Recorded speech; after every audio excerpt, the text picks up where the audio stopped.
सब लोग आ गए सब।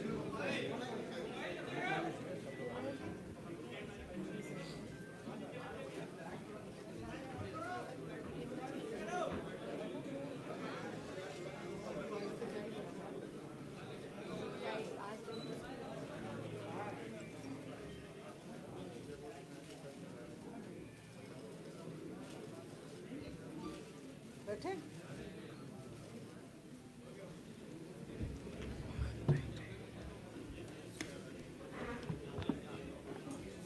आप पहले बोलेंगे। इस अहम घोषणा पत्र में आई हुई हमारी आदरणीय राष्ट्रीय महासचिव प्रियंका गांधी जी का, मैनिफेस्टो कमेटी के चेयरमैन सलमान खुर्शीद जी का, उत्तर प्रदेश कांग्रेस कमेटी के अध्यक्ष अजय कुमार लल्लू जी का, विधानमंडल नेता आराधना मिश्र मोना जी का, मैनिफेस्टो कमेटी के सारे आदरणीय मेंबर्स, पीएल पुनिया जी, रहने दीजिए उसको, आप सबका स्वागत है। और मीडिया से आए हुए हमारे सारे पत्रकार बंधुओं, आपका भी स्वागत है। मैं आग्रह करती हूं उत्तर प्रदेश कांग्रेस कमेटी के अध्यक्ष श्री अजय कुमार लल्लू जी से अपना ओपनिंग वक्तव्य इस मैनिफेस्टो के बारे में।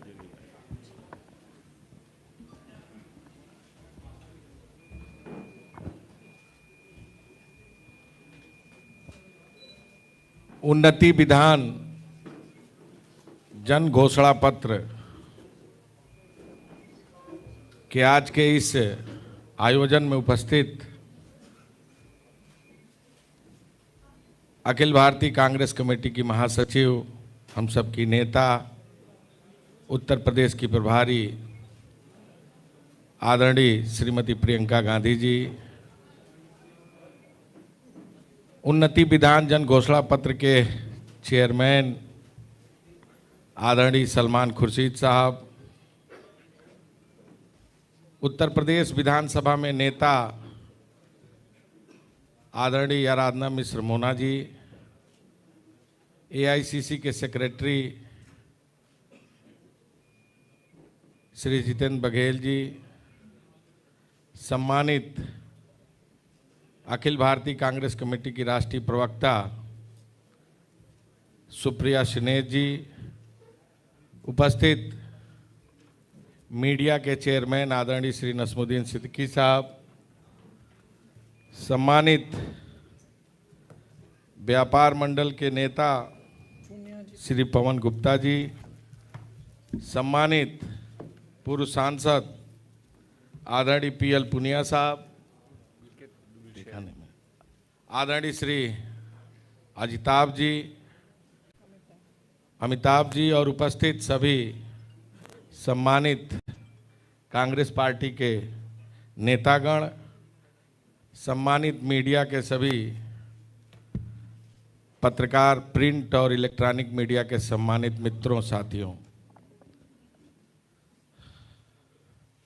जैसा कि आप जानते हैं कि उत्तर प्रदेश चुनाव चल रहा है और जिस तरह का जोश, उत्साह, विश्वास और उम्मीद आज कांग्रेस के प्रति उत्तर प्रदेश के जनभावनाओं का मिल रहा है, हमें पूरा भरोसा है कि उत्तर प्रदेश में कांग्रेस पार्टी सरकार बनाने जा रही है। पिछले दिनों आदरणीय प्रियंका गांधी जी ने प्रतिज्ञा जो ली थी, उन प्रतिज्ञाओं को आपके समक्ष विस्तार से रखा था। सबसे पहले हम लोगों ने महिलाओं के लिए प्रतिज्ञा, उसके बाद युवाओं के लिए हम लोगों ने मैनिफेस्टो, और आज हम सब आपके बीच में आज जो प्रतिज्ञा लेके आए हैं, घोषणा पत्र लेके आए हैं, उसके बारे में विस्तार से हमारी नेता आदरणीय श्रीमती प्रियंका गांधी जी आपके बीच में रखेंगी। मैं पुनः आप सबका स्वागत करते हुए मैं चाहूँगा कि महासचिव दीदी प्रियंका गांधी जी अपने इस उन्नति विधान जन घोषणा पत्र को आपके बीच में रखें। आदरणीय श्रीमती प्रियंका गांधी।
क्षमा चाहूँगा। मैं सबसे पहले उन्नति विधान जन घोषणा पत्र के चेयरमैन आदरणीय श्री सलमान खुर्शीद साहब आपके बीच में अपनी बातों को रखेंगे, तो मैं आहूत करता हूं आदरणीय श्री सलमान खुर्शीद साहब। धन्यवाद अध्यक्ष जी। हमारी आदरणीय प्रियंका जी, जिनके आशीर्वाद से और मार्गदर्शन से हमने ये घोषणा पत्र तैयार करा है, और हमारे सारे सम्मानित साथियों का जिनका बड़ा सहयोग रहा, सभी को आज यहाँ साथ आपके सामने प्रस्तुत करते हुए बड़ी प्रसन्नता हो रही है। और आप सभी इतनी बड़ी संख्या में आए हैं, इसका मैं आपको आभार प्रकट करता हूँ, और नसीमुद्दीन साहब को भी धन्यवाद देता हूँ कि उन्होंने आपके साथ ऐसा संपर्क बना के रखा है। बहुत चंद शब्दों में मैं आपको बताऊं कि ये हमारा तीसरा घोषणा पत्र है। 2 पहले निकल चुके हैं जिसका आपको संज्ञान है। एक महिलाओं के संबंध में, विशेष महिलाओं के संबंध में सबसे पहला घोषणा पत्र का अंक निकला था, उसके बाद युवकों के संदर्भ में निकला था, और आज ये सामान्य सब साथियों के लिए, हमारे उत्तर प्रदेश के निवासियों के लिए ये तीसरा अंक है, जिसमें साधारणतः हमारे रोज़मर्रा की जो समस्या हैं और जैसे हम लोग अपेक्षा करते हैं कि आगे आने वाले समय में उत्तर प्रदेश को किस दिशा में ले जाकर हम जनता को क्या लाभ दिलवा सकते हैं, उसके बारे में इसमें हमने विस्तार से बातें लिखी हैं। मैं इतना बता दूं कि घोषणा पत्र तो सभी पार्टियां निकालती हैं और हम भी निकालते रहे हैं। हमारा प्रयास हमेशा रहता है कि हम घोषणा पत्र को घर बैठे ना बनाएं, लेकिन इस बार प्रियंका जी ने आदेश दिया, दिशा निर्देश दिया कि हम जनता के बीच में पहुंचकर वहां संवाद करके लोगों की के सहयोग से और लोगों की अपेक्षाओं को इस पे अंकित कर सकें। विस्तार से जगह जगह जाएं। उत्तर प्रदेश के कमोबेश सभी जनपदों में हम पहुंचे, जहां पर बहुत सारे लोगों के साथ चर्चाएं हुई, साधारण साथियों के साथ, साधारण जीवन में जो साथी मिलते हैं, विशेषज्ञ लोग बहुत सारे थे, उनके साथ बातचीत करी।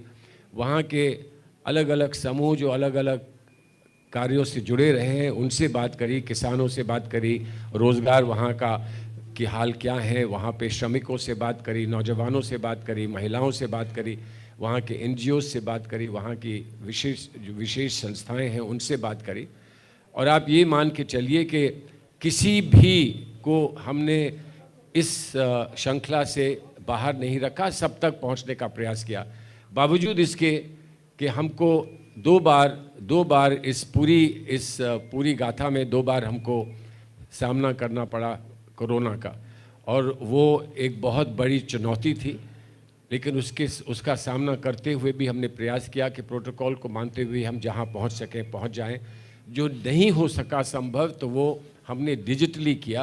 विशेषज्ञों से हमने बहुत दफ़ा बात की, विशेषज्ञों से हर क्षेत्र के विशेषज्ञों से बात करी। स्वास्थ्य के विशेषज्ञ जो हैं, शिक्षा के विशेषज्ञ जो हैं, जो अनुभवी लोग समाज सेवा में हैं, उनसे बात की। और अंततः हम ये मानते हैं कम और बेश हम 1 लाख से ज़्यादा लोगों तक पहुंच सके।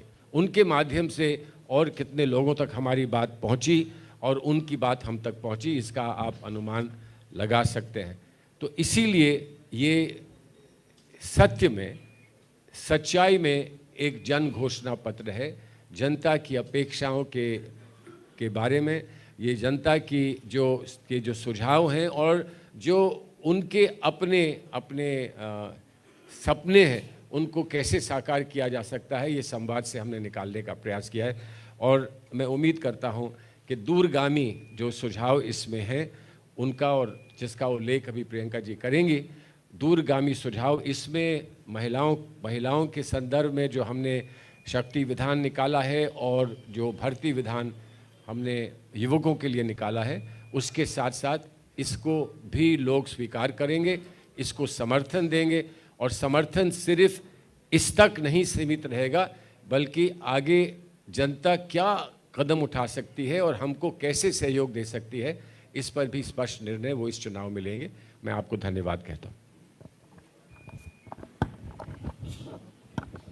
अब मैं आमंत्रित करूंगा उत्तर प्रदेश की महबूब नेता,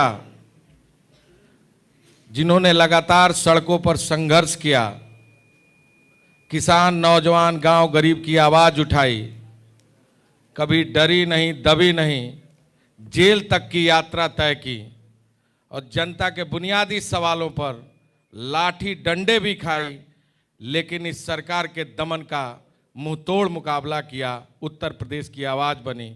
मैं चाहूंगा आदरणीय श्रीमती प्रियंका गांधी जी आएं और अपने जन घोषणा पत्र को हम सबके बीच में रखें। धन्यवाद लल्लू जी, सलमान साहब, पूनिया जी, नसीमुद्दीन जी, अमिताभ जी, मोना जी, सुप्रिया जी, सारे उपस्थित नेतागण और मीडिया के मेरी बहन भाई, आप सबका इस घोषणा पत्र के जो इवेंट में आप सबको बहुत बहुत सबसे पहले मैं स्वागत करना चाहती हूँ। जैसे सलमान साहब ने आपको बताया कि जो ये उन्नति विधान है, जो हमारा शक्ति विधान है और जो भर्ती विधान है, ये जितने भी घोषणा पत्र हमने जारी किए हैं और इनमें जितने भी सुझाव हैं वो हमें यूपी की पब्लिक से मिले हैं। हमने पिछले मेरे ख्याल से 1.5 साल से ये कोशिश की कि हम उत्तर प्रदेश के कोने कोने में जाएं, हमारे नेता, हमारी मैनिफेस्टो कमेटी जाए और सबसे चर्चा करके जो उनके अहम मुद्दे हैं, जो उनकी समस्याएं हैं, उनको सुलझाने का काम कैसे किया जाए, इसके बारे में चर्चा करके तभी ये सारे सुझाव इस घोषणा पत्र में आए हैं। दूसरी पार्टियों की तरह हमने अन्य पार्टी के सुझाव लेकर अपने घोषणा पत्र में नहीं डाले। हमने जो भी इसमें डाला है वो पब्लिक की ही आवाज़ है। जैसे लल्लू जी ने कहा, हमने पिछले 2 सालों से बहुत संघर्ष किया, लेकिन हमारा संघर्ष पब्लिक के संघर्ष के मुकाबले में कुछ नहीं है।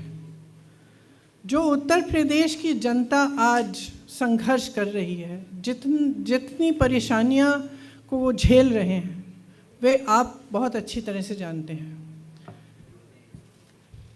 जो सबसे बड़ा मुद्दा है रोज़गार का मुद्दा, उसके बाद महंगाई का मुद्दा, इन दोनों को निपटाने के लिए, इनको कैसे हम, इन समस्याओं को किस तरह से हम सुलझाएं, उसके लिए हमने बहुत चर्चा की और हमने काफ़ी इस विधान में भी और जो भर्ती विधान है, शक्ति विधान है, उसमें भी हमने इसके बारे में अपनी घोषणाएं की हैं। तो मैं कुछ मुख्य बिंदु इस घोषणा पत्र के मैं आपको पढ़ के सुनाना चाहती हूँ। सबसे पहले तो जो हमारी प्रतिज्ञाएं थीं, जिनके बारे में आपको पहले से जानकारी है, लेकिन एक बार दोहराना चाहती हूँ मैं, कि किसानों का पूरा कर्जा माफ़ किया जाएगा। हम ये कह रहे हैं कि हमारी सरकार जब बनेगी तो 10 दिन के अंदर अंदर किसानों का कर्ज माफ़ किया जाएगा। छत्तीसगढ़ में जब कांग्रेस की सरकार आई तो आप सब ने देखा होगा कि शपथ लेते ही 3 घंटों के अंदर अंदर किसानों के कर्ज माफ़ किए गए। उसी तरह से हम यहाँ भी उत्तर प्रदेश में ये करना चाहते हैं। 2500 में गेहूं, धान और 400 में गन्ना खरीदा जाएगा। बिजली बिल सबका हाफ किया जाएगा। कोरोना काल में जिस का बकाया है वो साफ़ किया जाएगा, ख़त्म किया जाएगा। जिस को कोरोना से सबसे ज़्यादा आर्थिक मार पड़ी, उन परिवारों को 25,000 रुपये दिए जाएंगे ताकि वो एक बार फिर अपने पैरों पे खड़े हो सकें। हमने पहले भी ये बहुत बार घोषणा की है, फिर से दोहरा रहे हैं कि 20 लाख सरकारी रोज़गार दिलवाएंगे। इसका पूरा खाका तैयार करके हमने भर्ती विधान में आपको कुछ दिनों पहले बताया था। उसमें से 12 लाख सरकारी पद खाली पड़े हैं जिन्हें भाजपा की सरकार ने 5 सालों से नहीं भरा। हम कह रहे हैं कि हम वो 12 लाख पद भी भरेंगे और उसके अतिरिक्त हम 8 लाख और पद भरेंगे, या और रोज़गार हम पद भरेंगे नहीं, 8 लाख हम रोज़गार और पैदा करवाएंगे। इसके साथ साथ हमने पहले भी कहा है कि 40% रोज़गार पहले के जो आरक्षण हैं उनके तहत महिलाओं को दिए जाएंगे। अगर कोई भी बीमारी हो तो सरकार की तरफ से 10 लाख रुपए तक इलाज मुफ्त मिलेगा। आवारा पशु की बहुत बड़ी समस्या है उत्तर प्रदेश में। कम पार्टियां इसके बारे में बात करती हैं, लेकिन सच्चाई ये है कि किसान बहुत त्रस्त हैं। और हमने अपने अनुभव में, जो हमारी छत्तीसगढ़ में कांग्रेस की सरकार है, उन्होंने एक पूरी योजना बनाई कि इससे हम किस तरह से इस समस्या को हम हल कर पाएँ। इसके मुख्य बिंदु हमारी उन्नति विधान में हैं, लेकिन मैं यहाँ कहना चाहती हूँ कि जिन जिन को आवारा पशुओं के नुकसान को झेलना पड़ा है, उन्हें 3,000 रुपये का मुआवजा दिया जाएगा और एक गोधन न्याय योजना शुरू की जाएगी, जिसके काफ़ी ज़्यादा एलिमेंट्स होंगे, लेकिन एक एलिमेंट ये है कि 2 रुपये किलो में गोबर खरीदा जाएगा। ये छत्तीसगढ़ में हो रहा है और फिर उस गोबर को वर्मी कॉम्पोस्टिंग में सेल्फ हेल्प ग्रुप्स द्वारा इस्तेमाल किया जाता है। तो इससे बहुत सुविधा होती है। छोटे और मझोले उद्योगों के लिए देखिए, हम सब ने देखा है, आपने हाल ही में बागपत में एक छोटे व्यापारी की हालत देखी और हम सब ने वो बहुत ही दुखद घटना, एक तो फेसबुक पे लाइव हुई और हमें पता चला कि उनकी पत्नी की मृत्यु भी हुई है। बहुत ही ज़्यादा दुखद ये घटना हुई, लेकिन ये हम पूरे प्रदेश भर में देख रहे हैं।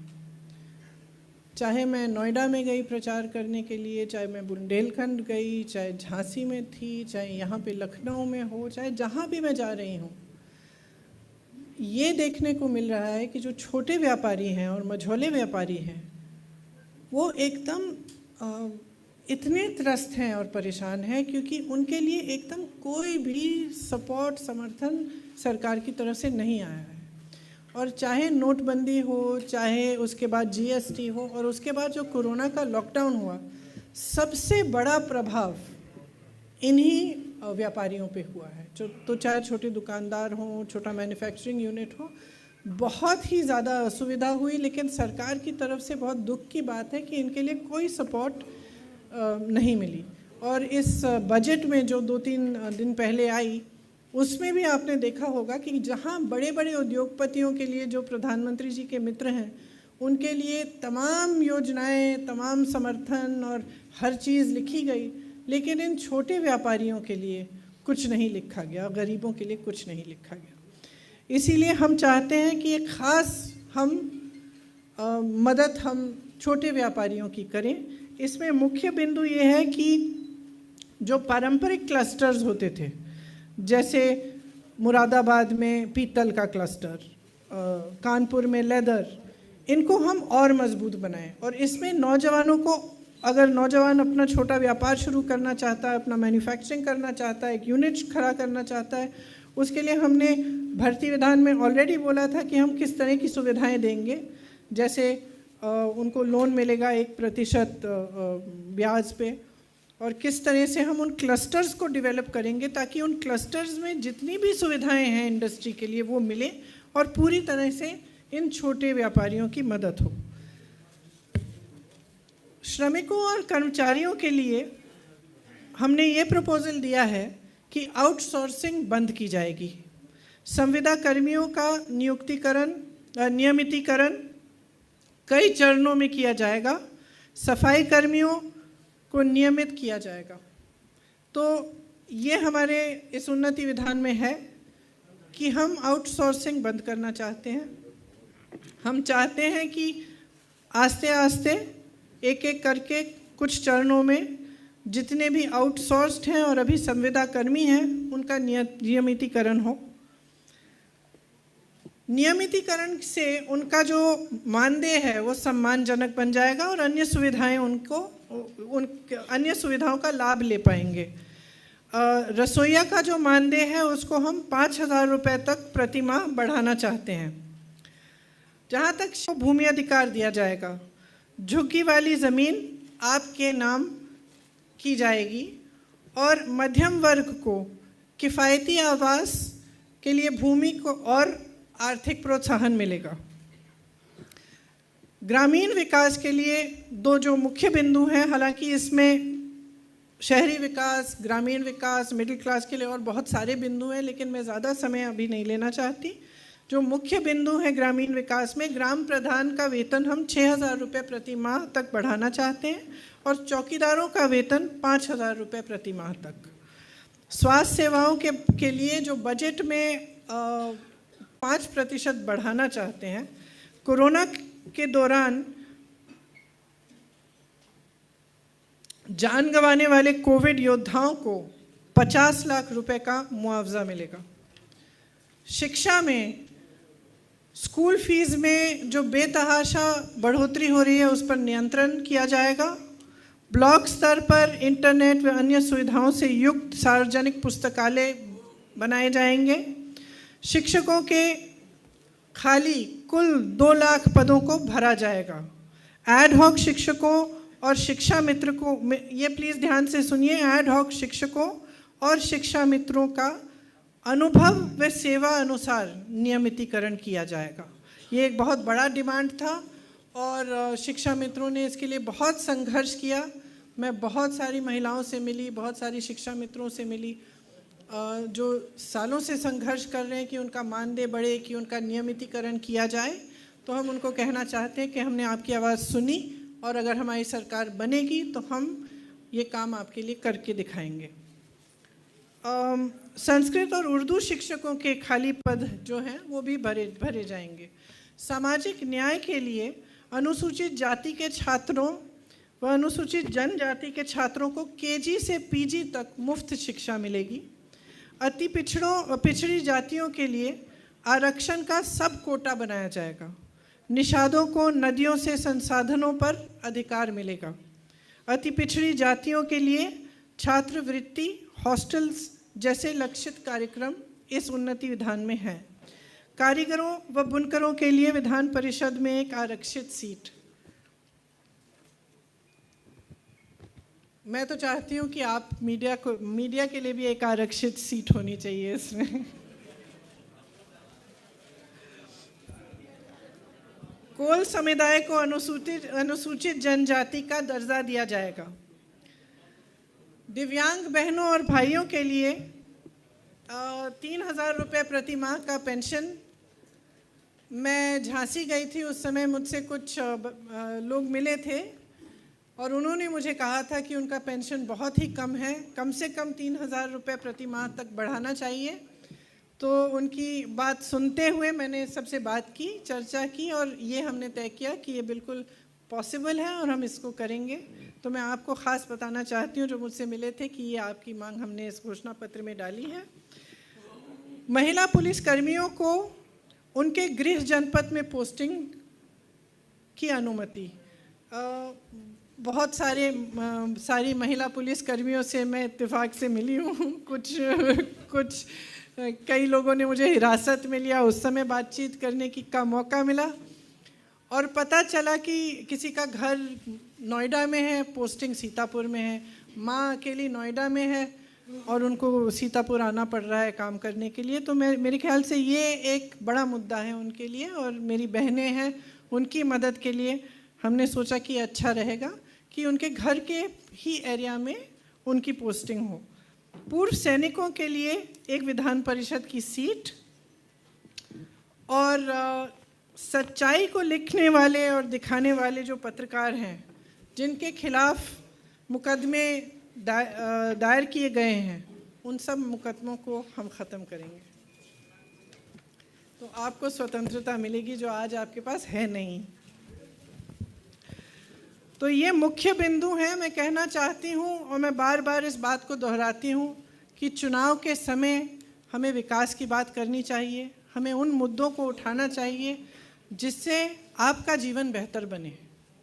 जहाँ जहाँ मैं जाती हूँ मैं पूछती हूँ 5 सालों में आपका जीवन बेहतर हुआ, आपको सुविधाएं मिली?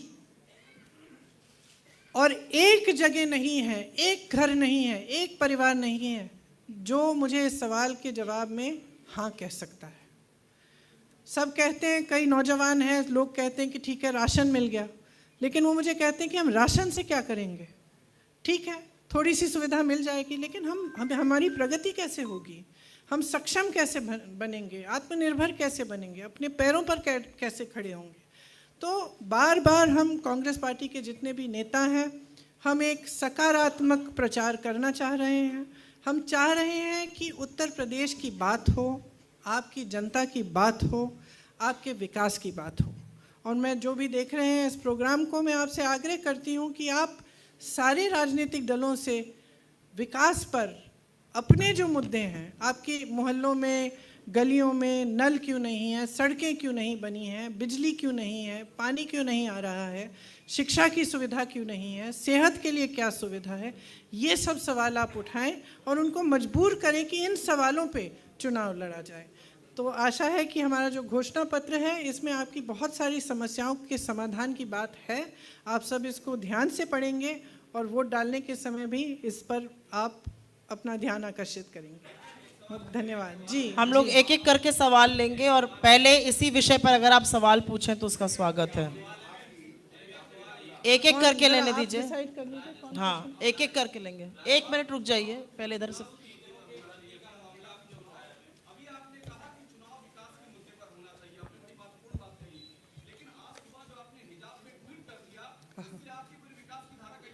अच्छा क्यों? अच्छा क्यों? मैंने हिजाब पे बहस छेड़ी है? देखिए, एक महिला का अधिकार है, वो बिकिनी पहनना चाहे, वो हिजाब पहनना चाहे, वो घूंघट लगाना चाहे, वह साड़ी पहनना चाहे, वह जीन्स पहनना चाहे। इसमें कोई राजनीति की बात नहीं है और ना होनी चाहिए। हाँ, आप देखिए, आप गोलमोल करके कुछ भी कह सकते हैं। किसी का अधिकार नहीं है कि वो एक महिला को कहे कि तुम ये पहनो। आपको मैं कह रही हूँ वो स्कार्फ उतारो अपना। आप कहाँ भी, जहाँ भी हो, मुझे क्या अधिकार है आपको ये कहने का? नहीं है, सिंपल। आप पूछिए सवाल, विषय पे सवाल पूछिए तो अच्छा रहेगा।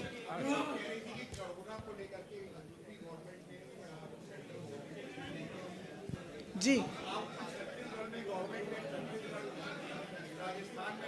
देखिए यहाँ उत्तर प्रदेश में जब ऑक्सीजन नहीं मिल रहा था तो छत्तीसगढ़ की सरकार ने छत्तीसगढ़ से यहाँ टैंकर भेजे हैं।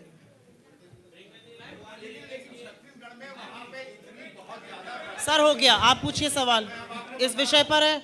आपने क्या छत्तीसगढ़ की नदियों में आपने लाशें देखी? सर ये बहस का विषय नहीं है, आपको सवाल पूछने का बोला अधिकार है, पूछिए। नहीं सर, ऐसे नहीं होगा, ये प्रेस कॉन्फ्रेंस है, ये वाद विवाद आपके साथ नहीं हो रहा है यहाँ पर। इस विषय पर सवाल है आपका?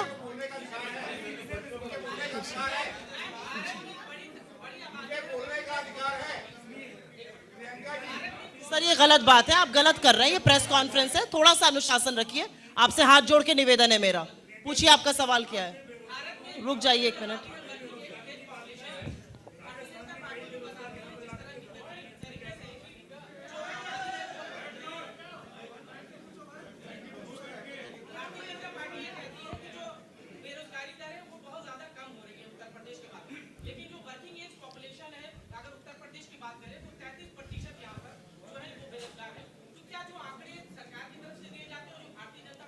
देखिए, मैं तो भारतीय जनता पार्टी पे भरोसा नहीं करती, तो मैं उनके आंकड़ों पर भी भरोसा नहीं कर रही हूँ। हम जो आंकड़े हमारे उन्नति विधान में हैं, वो जो एक्चुअल आंकड़े हैं वही हैं, उन्हीं पर हमने सब बातें की हैं। तो मैं उनकी बात नहीं कर सकती। वो कौन से आंकड़े देते हैं? वो तो कहते हैं कि सब खुशहाल है, वो तो कहते हैं कि बहुत प्रगति हो रही है। मैं घर घर में जाती हूँ और कुछ नहीं है, महंगाई से लोग अपनी रोजी रोटी नहीं कमा पा रहे हैं। पूछिए आपका सवाल पीछे। अभी रुक जाइए आप, प्लीज शांत रहिए। पूछिए सवाल। साथ में बोलेंगे तो सुनाई नहीं देगा, एक जन करके। जी, आपका सवाल छत्तीसगढ़ के बारे में, आप छत्तीसगढ़ जाके पूछ लीजिए। सर ये गलत बात है जो आप कर रहे हैं, इस तरह से पत्रकार वार्ता नहीं होती है। आप अपने साथियों के साथ गलत कर रहे हैं। पूछिए आप अपना सवाल। बताइए जी।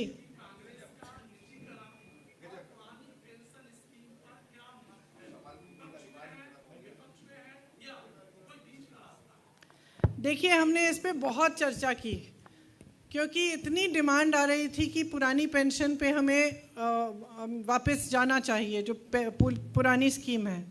हमने बहुत चर्चा की। हम सोचते हैं कि इसमें एक मध्य का रास्ता निकाला जा सकता है, जिस तरह से जितना सरकार का कंट्रीब्यूशन है वो बढ़ाया जा सकता है। तो इसका मेरे ख्याल से आपके सवाल के जवाब में एक मध्य का रास्ता ही ढूंढना पड़ेगा। इस सवाल पूछिए। 1 मिनट रुक जाइए सर, आएंगे अभी आपके पास, पूछिए। जरा जोर से बोलिए। कुलियों से। जी, हमने सबके लिए इसमें लिखा है, आप देख लीजिएगा। हम एक अंतिम सवाल लेंगे, आप पूछिए। पूछिए, आप पूछिए। ये इस तरह से नहीं हो सकती प्रेस का वार्ता। आप उधर आते ना, आप यहाँ पे क्यों? उनको पूछिए सवाल। हाँ पूछिए, महिला सवाल पूछना चाह रही है यहाँ पे। नहीं, वो पहले खड़े हुए हाँ, थे, उनके पूछिए। बाद उनके बाद आप पूछिए। आप पूछेंगे।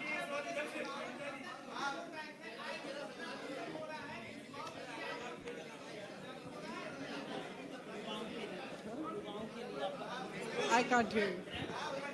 अगर आप लोगों को लगता है कि इस तरह से सवाल का जवाब मिलेगा तो मैं बड़ी हाथ जोड़ के अनुमति वहां चाहती हूँ। आपको ऐसे नहीं मिल सकता। एक एक आदमी पूछिए ना, पूछिए आप।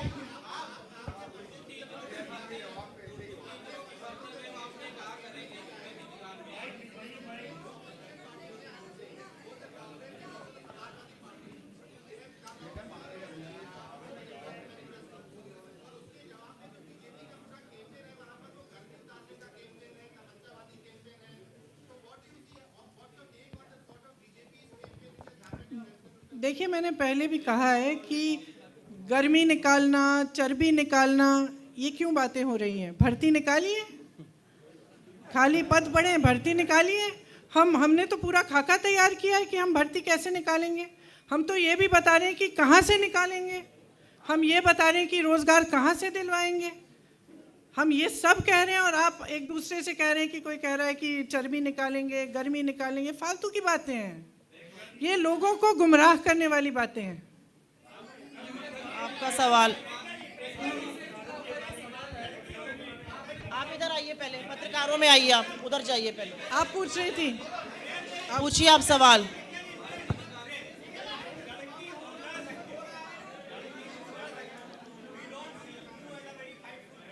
हाँ जी। You don't see me as a fighting girl. अगर ये नहीं लड़ रही है तो कौन लड़ रहा है? सर बैठ जाइए आप। चलिए आप सवाल पूछिए। आपका हो गया सवाल? नहीं, बहुत सारे लोग हैं, पूछिए। वो महिला कुछ पूछना चाह रही है, उसके बाद हम प्रेस कॉन्फ्रेंस खत्म करेंगे। I think we should end it because nobody is...